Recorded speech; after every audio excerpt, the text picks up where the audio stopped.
But first, there is a lot of fury about the BBC's coverage of these Black Lives Matters protests, which seem to ignore all violence over the weekend. So I'm joined now by Liam Deacon, who has written a fascinating piece for Spiked Online, saying that the BBC should drop its faux impartiality.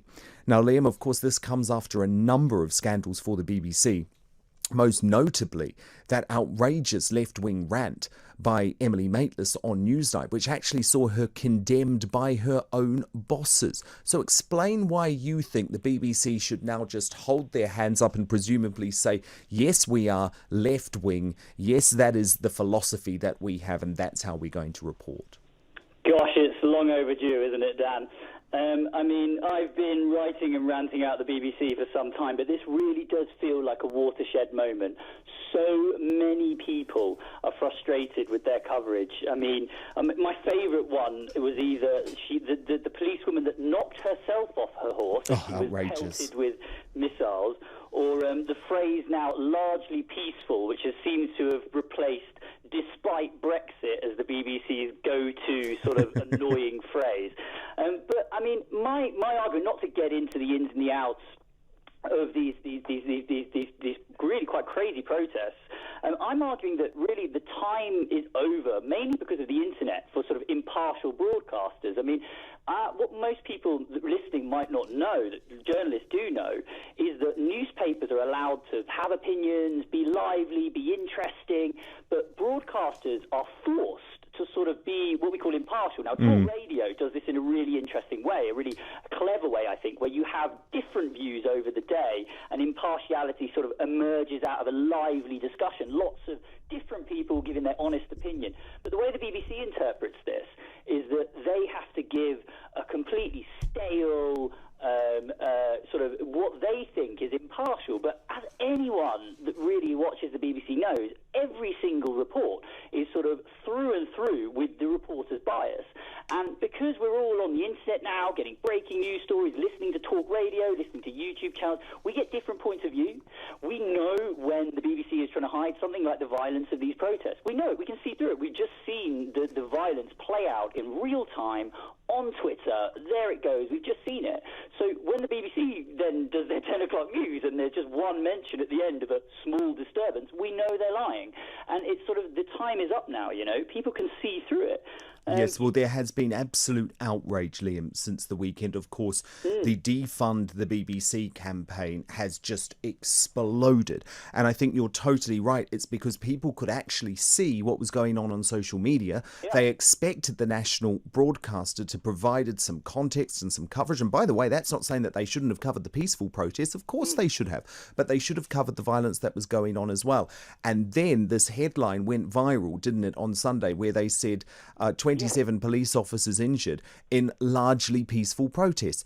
And Liam, we all know if that had been pro-Brexit protests, for example, and 27 police officers had been injured, no one, certainly not the BBC, would have been describing it as peaceful. I don't buy that you can actually have a peaceful protest of 27 police officers are injured. It just doesn't happen very often. Dan, you're telling me. I was in charge of the Brexit Party's press operation of the night of the Brexit night. Yes. We actually left the European Union. There's thousands of people packed in to Parliament Square. Now, notably, that filled Parliament Square, just like the Black Lives Matter protest, much more peaceful. But we were on tenterhooks. We were trying our best, and we got criticised from every angle from the BBC.